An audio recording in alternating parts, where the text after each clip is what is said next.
살면서 한 번쯤은 이런 경험을 해보셨을 겁니다.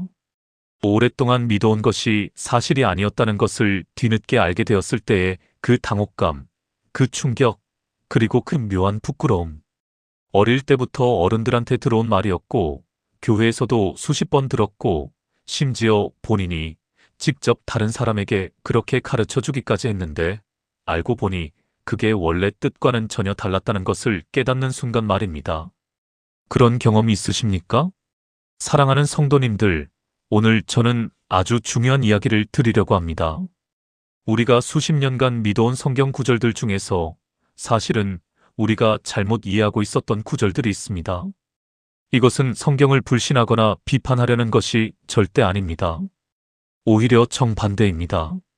성경을 더 정확하게, 더 깊게, 더 풍성하게 이해하기 위한 진지한 시간입니다. 왜냐하면 성경은 하나님의 말씀이기 때문에 우리가 잘못 이해하면 하나님을 잘못 이해하는 것이 되고, 하나님을 잘못 이해하면 우리 삶 전체가 잘못된 방향으로 흘러갈 수 있기 때문입니다. 생각해 보시면 얼마나 많은 분들이 성경 구절 하나를 잘못 이해해서 평생 이상한 신앙생활을 하셨습니까? 어떤 분은 나는 모든 것을 할 수 있다는 구절을 믿고 무모한 결정을 내렸다가 큰 어려움을 겪으셨고, 어떤 분은 하나님은 절대로 시험하지 않으신다는 말씀을 붙들고 계시다가 시험이 찾아왔을 때 심각한 신앙의 위기를 맞으셨습니다. 어떤 분은 돈을 사랑하는 것이 죄라는 구절 때문에 돈 자체를 죄악시하며 살아오셨고, 어떤 분은 원수를 갚지 말라는 말씀을 너무 좁게 해석해서 정의로운 일 앞에서도 무조건 눈을 감으셨습니다. 오늘 이 시간 우리가 함께 4가지 대표적인 성경 구절들의 진짜 의미를 살펴보려고 합니다. 잘못된 이해를 내려놓고 하나님의 말씀을 있는 그대로, 문맥 그대로, 원래 의미 그대로 받아들이는 귀한 시간이 될 것입니다. 이 시간이 끝나면 성도님들의 신앙이 더 단단해지고 하나님에 대한 이해가 더 풍성해지며 삶 속에서 말씀을 더 정확하게 적용할 수 있는 지혜가 생기실 것을 저는 확신합니다. 끝까지 함께 해주십시오. 오늘 하나님께서 성도님들의 마음에 놀라운 진리의 빛을 비춰주실 것을 믿습니다. 첫 번째로 살펴볼 성경 구절은 아마도 성도님들이 가장 많이 들어보셨고 가장 많이 인용하시는 구절 중 하나일 것입니다. 바로 빌립보서 4장 13절 말씀입니다. 내게 능력 주시는 자 안에서 내가 모든 것을 할 수 있느니라. 얼마나 아름답고 강력한 구절입니까? 교회 달력에도 적혀 있고 성도님들의 수첩에도 적혀 있고 어떤 분들은 집 거실 벽에 액자로 걸어두기까지 하십니다. 저도 참 좋아하는 구절입니다. 그런데 이 구절에 대해 정말 중요한 이야기를 드려야 합니다. 왜냐하면 이 구절이 가장 많이 오해받는 구절이기도 하기 때문입니다. 많은 분들이 이 구절을 이렇게 이해하십니다. 나는 그리스도인이니까 하고 싶은 것은 무엇이든 다 이룰 수 있다. 큰 사업도 할 수 있고 어떤 도전도 다 이겨낼 수 있고 내가 원하는 꿈은 무조건 다 이룰 수 있다. 이런 식으로 이해하시는 분들이 참 많습니다. 실제로 외국에서는 유명한 운동선수들이 경기 전에 이 구절을 팔뚝에 적어놓고 나오기도 했습니다. 시험 때 이 구절을 붙들고 기도하시는 학생들도 있고 창업할 때 이 구절을 힘으로 삼으시는 분들도 있습니다. 그런데 사랑하는 성도님들, 이 구절이 정말 그런 의미일까요? 바울 사도가 정말 그 말을 하려고 이 글을 쓴 것일까요? 그렇지 않습니다. 이 구절의 진짜 의미를 이해하려면 반드시 앞뒤 문맥을 봐야 합니다. 빌립보서 4장 11절에서 12절을 보시면 바울이 이렇게 말합니다. 내가 어떠한 형편에 있든지 자족하기를 배웠노라. 나는 비천에 처할 줄도 알고 풍부에 처할 줄도 알아. 모든 일 곧 배부름과 배고픔과 풍부와 궁핍에도 처할 줄 아는 일체의 비결을 배웠노라. 보셨습니까? 바울은 지금 성공이나 꿈 성취 이야기를 하는 것이 아닙니다. 바울은 지금 어떠한 상황에서도 자족할 수 있다는 이야기를 하고 있습니다. 부유할 때도 가난할 때도 배부를 때도 굶주릴 때도 어떤 환경에 처하든지 그것을 받아들이고 만족할 수 있다는 것입니다. 그리고 그 비결이 무엇이냐고 물으니 13절에서 내게 능력 주시는 자 안에서 모든 것을 할 수 있다고 말한 것입니다. 다시 말씀드리면 이 구절에서 모든 것이란 내가 원하는 모든 것이 아니라 어떤 상황에서도 자족하는 것을 의미합니다. I can do all things가 아니라 I can endure all things, 즉 모든 것을 감당하고 버텨낼 수 있다는 의미에 더 가깝습니다. 이것이 얼마나 다른 의미입니까? 한번 생각해 보시기 바랍니다. 나는 모든 것을 이룰 수 있다와 나는 어떤 상황에서도 견딜 수 있다는 완전히 다른 의미입니다. 바울이 이 편지를 쓸 당시 그는 감옥에 있었습니다. 빌립보서 자체가 바울이 로마 감옥에 갇혀서 쓴 편지입니다. 감옥에 갇혀 있는 사람이 나는 무엇이든 다 이룰 수 있다고 말하는 것은 앞뒤가 맞지 않습니다. 오히려 그는 감옥에 갇혀 있는 그 고통스러운 현실 속에서도 평안할 수 있는 비결을 가르쳐주고 있는 것입니다. 그 비결이 바로 그리스도 안에 있다는 것입니다. 사랑하는 성도님들, 이 진짜 의미가 얼마나 더 강력하고 얼마나 더 위로가 됩니까? 우리가 원하는 것을 다 이룰 수 있다는 번영신학적 해석보다 어떤 고난 중에도 평안할 수 있다는 이 진리가 얼마나 더 실제적이고 얼마나 더 깊은 위로입니까? 2025년을 살아가는 사랑하는 성도님들, 특히 50대, 60대, 70대 성도님들께서는 이미 인생의 많은 풍랑을 경험하셨을 것입니다. 사업이 어려워진 적도 있으셨을 것이고, 건강이 무너진 적도 있으셨을 것이고, 자녀 문제로 마음이 찢어질 것 같은 밤을 보내신 적도 있으셨을 것입니다. 그럴 때 나는 모든 것을 이룰 수 있다는 말씀은 오히려 공허하게 들릴 수 있습니다. 이미 이루지 못한 것들이 눈앞에 쌓여 있는데 모든 것을 이룰 수 있다는 말이 무슨 위로가 됩니까? 하지만 어떠한 형편에 있든지 그리스도 안에서 감당할 수 있다는 말씀은 지금 이 순간에도 살아있는 말씀입니다. 지금 아프신 분께도 위로가 됩니다. 지금 외로우신 분께도 힘이 됩니다. 지금 실패하신 분께도 일어설 수 있는 용기가 됩니다. 이것이 진짜 빌립보서 4장 13절의 능력입니다.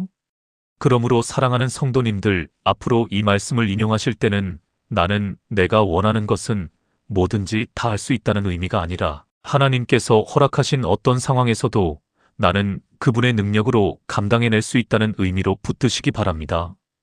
이것이 훨씬 더 깊고 훨씬 더 성경적이며 훨씬 더 실제적인 신앙의 능력입니다. 하나님은 우리를 성공의 기계로 부르신 것이 아니라 어떤 환경에서도 그분 안에서 평안히 살아가도록 부르셨습니다. 그 부르심이 얼마나 아름답습니까? 그 부르심이 얼마나 실제적입니까? 두 번째로 살펴볼 구절은 또 다른 아주 유명한 말씀입니다. 디모데전서 6장 10절 말씀입니다.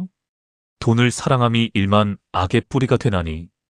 이 구절도 정말 많이 인용되는 구절이죠. 그런데 이 구절을 잘못 인용하시는 경우가 아주 많습니다. 어떻게 잘못 인용하느냐 하면 많은 분들이 이 구절을 이렇게 말씀하십니다. 돈이 일만 악의 뿌리다. 그리고 이것을 돈 자체가 악하다, 돈은 죄의 근원이다는 뜻으로 이해하십니다. 혹시 그렇게 들으신 적 있으십니까? 어떤 분들은 이 구절 때문에 돈을 버는 것 자체에 죄책감을 느끼기도 하셨을 것입니다. 부자가 되는 것은 하나님의 뜻이 아닌 것 같다고 생각하시는 분들도 계십니다. 심지어 교회가 헌금을 걷는 것이 잘못된 것 아니냐고 생각하시는 분들도 있습니다. 그런데 사랑하는 성도님들, 이 구절을 다시 한번 정확하게 읽어보십시오. 돈이 일만 악의 뿌리가 아닙니다. 돈을 사랑함이 일만 악의 뿌리입니다. 영어 성경에서는 이렇게 되어 있습니다. For the love of money is a root of all kinds of evil.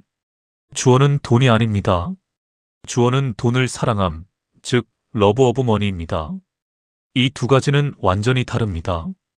돈 자체는 중립적인 것입니다. 돈은 도구입니다.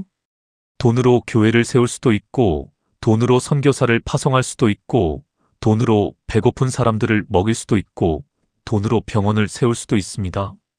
돈은 그 자체로 악한 것이 아닙니다. 문제는 돈을 사랑하는 것, 즉 돈에 대한 탐욕과 집착이 악의 뿌리가 된다는 것입니다. 그리고 또 한 가지 더 정확하게 살펴보면 영어 원문에 보면 루트라고 되어 있습니다. 더 루트가 아니라 루트입니다. 즉 일만 악의 유일한 뿌리가 아니라 일만 악의 뿌리 중 하나라는 뜻입니다. 한국어 성경에서 일만 악의 뿌리라고 번역되면서 마치 돈을 사랑함이 모든 악의 유일한 근원인 것처럼 오해될 수 있는 여지가 생긴 것입니다. 바울이 이 구절을 쓴 배경을 보면 더 명확해집니다. 당시 바울은 부유해지고자 하는 욕심에 빠진 사람들에 대해 경계하고 있었습니다. 디모데전서 6장 9절에서 10절을 같이 보면 부하려 하는 자들은 시험과 올무와 여러 가지 어리석고 해로운 정욕에 떨어지나니 곧 사람으로 파멸과 멸망에 빠지게 하는 것이라. 돈을 사랑함이 일만 악의 뿌리가 되나니 이것을 탐내는 자들은 미혹을 받아 믿음에서 떠나 많은 근심으로써 자기를 찔렀도다라고 했습니다. 즉 바울이 경계하는 것은 부유함 그 자체가 아니라 부유함을 갈망하고 탐내고 거기에 인생을 거는 태도입니다. 하나님보다 돈을 더 사랑하고 하나님의 뜻보다 재물 모으는 것을 더 우선시하는 그 마음이 바로 문제라는 것입니다. 사랑하는 성도님들, 구약에서 하나님은 아브라함을 크게 부유하게 하셨습니다. 욥도 회복시키실 때 더 큰 부를 허락하셨습니다. 솔로몬에게도 엄청난 재물을 허락하셨습니다. 하나님께서 직접 부를 허락하신 경우가 성경에 무수히 많습니다. 그러므로 부유한 것 자체가 죄가 아닙니다. 부유함을 사랑하고 부유함에 삶을 걸고 부유함을 위해 하나님을 외면하는 그 마음이 죄입니다. 실제로 우리 주변에서도 이런 경우를 많이 보셨을 것입니다.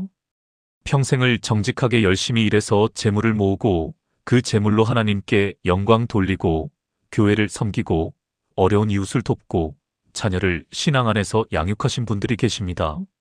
그분들의 재물이 악합니까? 아닙니다. 그 재물은 하나님께 영광이 됩니다. 반면에 재물을 위해 거짓말하고 재물을 위해 관계를 끊고 재물을 위해 주의를 버리고 재물을 위해 신앙을 포기하는 분들도 계십니다.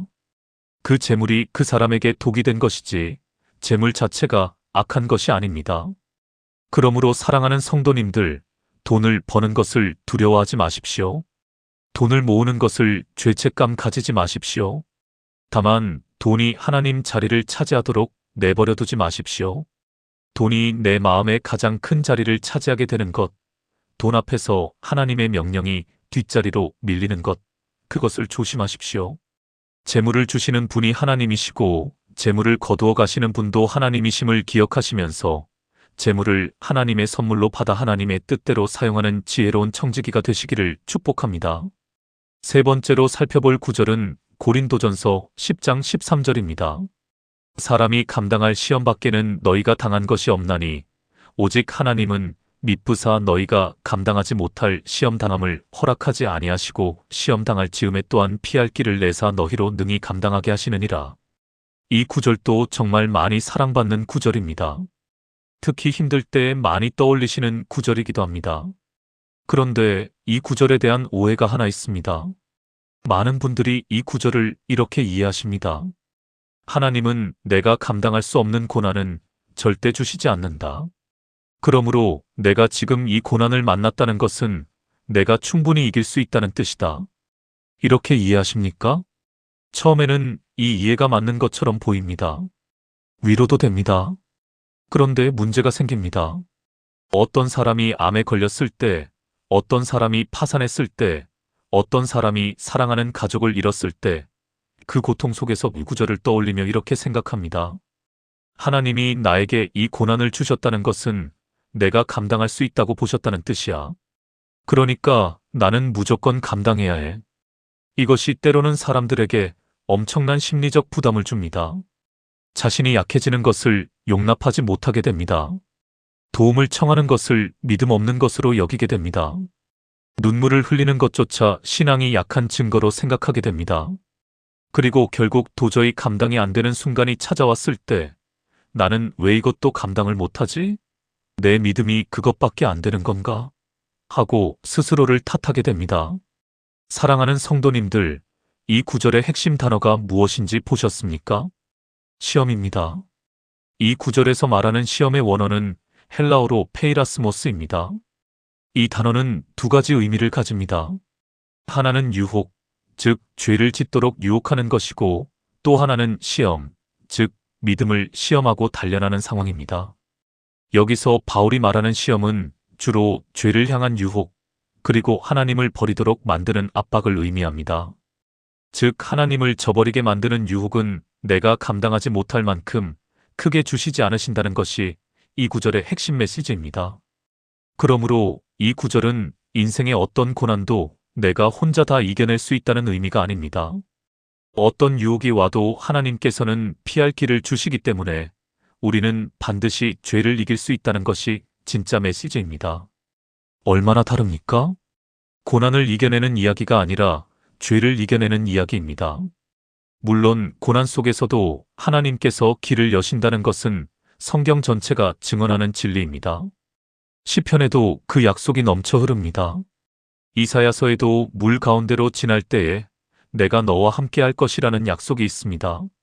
하지만 고린도전서 10장 13절의 핵심은 고난 극복이 아니라 죄의 유혹에서 이기는 것에 관한 것입니다.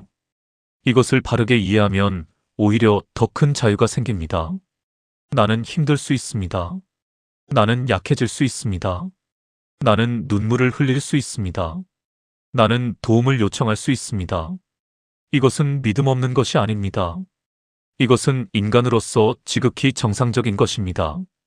예수님도 겟세마네 동산에서 땀이 피가 되도록 기도하셨습니다. 예수님도 십자가 위에서 나의 하나님, 어찌하여 나를 버리셨나이까라고 부르짖으셨습니다.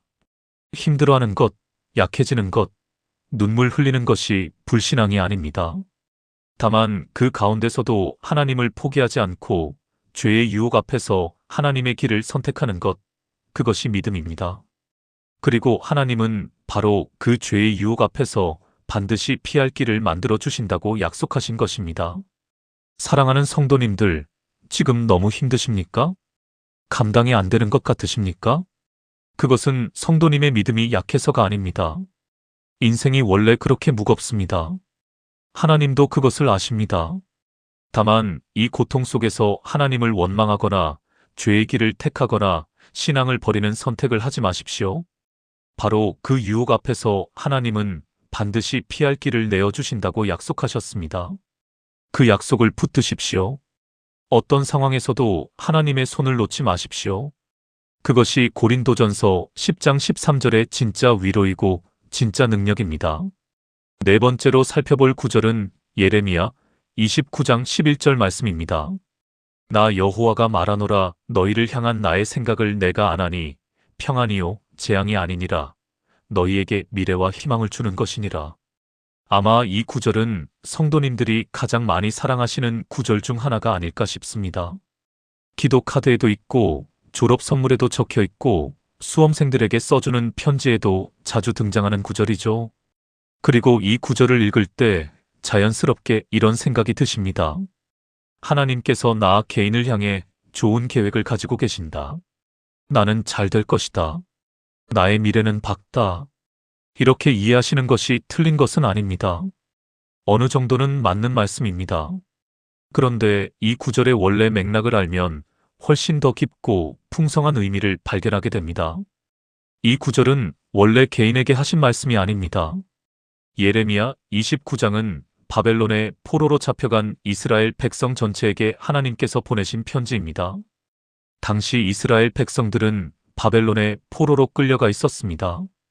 고향을 떠나 낯선 땅에서 종살이를 하고 있었습니다. 언제 돌아올지도 알 수 없었습니다. 그 절망적인 상황 속에서 하나님이 예레미야를 통해 편지를 보내신 것입니다. 그런데 그 편지의 내용이 아주 독특합니다. 11절만 읽으면 금방 좋아질 것이다. 곧 귀환할 것이다처럼 들릴 수 있습니다. 그런데 4절부터 7절까지 보면 하나님이 이렇게 말씀하십니다.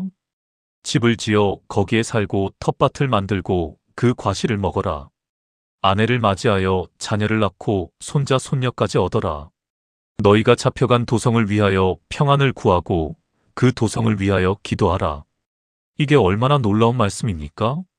지금 바벨론의 포로로 잡혀있는 이스라엘 백성들에게 그 바벨론에 집을 짓고 살면서 바벨론의 평안을 위해 기도하라고 하십니다. 빨리 귀환시켜 주신다는 것이 아닙니다. 당장 상황을 바꿔주신다는 것이 아닙니다.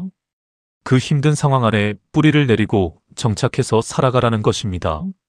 그리고 그 다음인 10절을 보면 이렇게 되어 있습니다. 나 여호와가 말하노라 바벨론에서 70년이 차면 내가 너희를 돌보고 나의 선한 말을 너희에게 성취하여 너희를 이곳으로 돌아오게 하리라. 70년입니다. 70년 후에 귀환시켜 주시겠다는 것입니다. 70년이면 그 포로 중 대부분이 그 땅에서 생을 마칠 것입니다. 이 말씀은 당장의 번영과 성공이 아니라 길고 고된 시간이 지난 후에 하나님의 계획이 이루어질 것이라는 약속입니다. 그러므로 예레미야 29장 11절은 이런 의미입니다. 지금 당장 상황이 좋아지지 않아도 오랜 시간이 지나야 하더라도 심지어 이 세대가 다 지나가더라도 하나님의 선하신 계획은 반드시 이루어진다. 이것이 얼마나 더 깊은 신뢰의 말씀입니까? 내일 좋아질 것이다가 아니라 언젠가 반드시 하나님의 계획이 이루어질 것이다입니다. 지금 당장 내가 원하는 대로 될 것이다가 아니라 내 방식대로가 아닌 하나님의 방식과 하나님의 때에 모든 것이 이루어질 것이다입니다. 사랑하는 성도님들, 이 의미를 이해하면 오히려 더 든든하지 않습니까? 내일 잘 될 것이다라는 약속은 내일 잘 안 되면 무너집니다. 하지만 하나님의 선하신 계획은 반드시 이루어진다는 약속은 상황이 어떠하든 흔들리지 않습니다. 그 약속 안에서 우리는 지금 이 자리에서 뿌리를 내릴 수 있습니다. 지금 이 환경이 힘들어도, 지금 이 상황이 내가 원하는 것이 아니어도 여기서 집을 짓고 텃밭을 가꾸고 자녀를 낳고 공동체를 위해 기도하면서 살아갈 수 있습니다.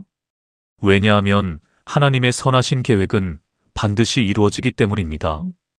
2025년을 살아가는 성도님들, 혹시 지금 내 기도가 응답되지 않는다고 실망하고 계십니까? 혹시 오랫동안 기다렸는데 아직도 하나님의 응답이 없다고 낙심하고 계십니까? 예레미야 29장 11절을 다시 붙드시기 바랍니다. 하나님의 계획은 내 시간표에 맞춰 이루어지는 것이 아닙니다. 하나님의 때에 하나님의 방식으로 이루어집니다. 그 하나님을 신뢰하십시오. 그분의 생각은 평안이요 재앙이 아닙니다. 그분은 우리에게 미래와 희망을 주시는 분입니다. 단지 그 미래가 우리가 예상한 내일이 아닐 수 있다는 것을 겸손히 받아들이는 것, 그것이 진정한 믿음입니다. 하나님의 선하신 계획을 기다리는 동안에도 지금 이 자리에서 충실히 살아가시기 바랍니다. 바로 그 자리에서 지금 이 순간에도 하나님은 성도님들과 함께 계십니다. 사랑하는 성도님들, 오늘 우리가 함께 살펴본 4가지 구절을 다시 한번 정리해 드리겠습니다. 첫 번째로 빌립보서 4장 13절 내게 능력 주시는 자 안에서 내가 모든 것을 할 수 있느니라는 말씀은 내가 원하는 모든 것을 이룰 수 있다는 번영의 약속이 아니라 어떠한 환경과 형편에서도 그리스도 안에서 자족하고 감당할 수 있다는 인내와 평안의 약속이었습니다.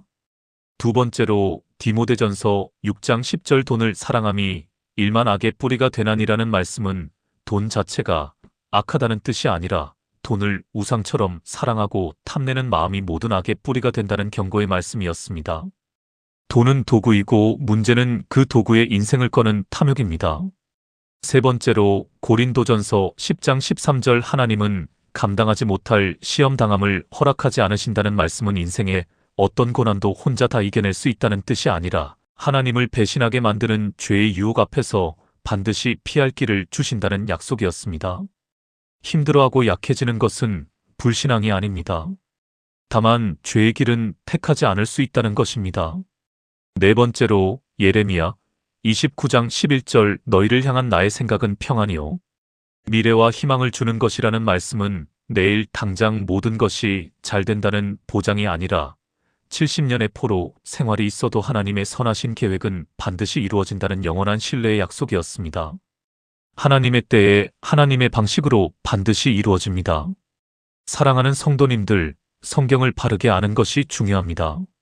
성경을 내가 원하는 대로 해석하는 것이 아니라 하나님께서 말씀하신 그 본래 의미대로 이해하고 적용하는 것이 진짜 신앙생활입니다.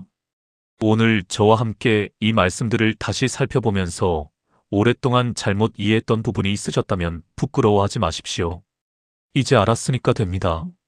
이제부터 더 정확하게, 더 깊게, 더 풍성하게 하나님의 말씀을 붙드시면 됩니다. 하나님의 말씀은 살아있고 운동력이 있습니다. 그 말씀이 정확하게 내 마음에 새겨질 때 그 말씀은 더욱 강력하게 역사합니다. 잘못된 이해로 부담이 되었던 말씀들이 이제는 바른 이해로 진짜 위로와 힘이 되기를 바랍니다. 번영신학적으로 오해했던 말씀들이 이제는 겸손한 신뢰의 말씀으로 새롭게 다가오기를 바랍니다. 죄책감을 주었던 말씀들이 이제는 자유와 지혜의 말씀으로 성도님들의 삶을 인도하기를 바랍니다. 하나님은 우리가 그분의 말씀을 정확하게 이해하기를 원하십니다. 왜냐하면 그 말씀을 통해 우리가 하나님을 더 정확하게 알아가기 때문입니다. 하나님을 더 정확하게 알아가는 것이 곧 영생입니다. 요한복음 17장 3절에서 예수님이 이렇게 기도하셨습니다. 영생은 곧 유일하신 참 하나님과 그가 보내신 자 예수 그리스도를 아는 것이니이다. 하나님을 아는 것, 그 알미 깊어질수록 우리의 신앙도 깊어지고 우리의 삶도 변화되고 우리의 미래도 더욱 아름다워집니다. 오늘 이 시간이 성도님들의 신앙을 한 단계 더 깊게 해드리는 귀한 시간이 되었기를 진심으로 바랍니다. 사랑하는 성도님들, 오늘 말씀이 은혜가 되셨다면 아래 좋아요 버튼을 눌러주시기 바랍니다. 성도님들의 작은 클릭이 이 말씀을 더 많은 분들께 전하는데 큰 힘이 됩니다. 그리고 성도님들이 그동안 잘못 알고 있었다가 나중에 바르게 이해하게 된 성경 구절이 있으시면 댓글에 나눠주시기 바랍니다. 서로의 이야기를 통해 우리가 함께 더 깊은 말씀의 세계로 들어갈 수 있을 것입니다. 또한 이 말씀이 은혜가 되신 분들은 주변의 믿음의 가족들과 꼭 함께 나눠주시기를 부탁드립니다. 이 시대의 바른 말씀을 아는 것이 얼마나 중요한지를 많은 분들이 깨닫기를 바랍니다. 다음 영상에서도 귀한 말씀으로 다시 만나 뵙겠습니다. 하나님께서 사랑하는 성도님들의 가정에 참된 평안을 허락하시고 바른 말씀 위에 서는 든든한 믿음을 주시며 매일매일 하나님의 뜻 안에서 풍성한 삶을 누리시도록 주님의 이름으로 축복합니다. 샬롬.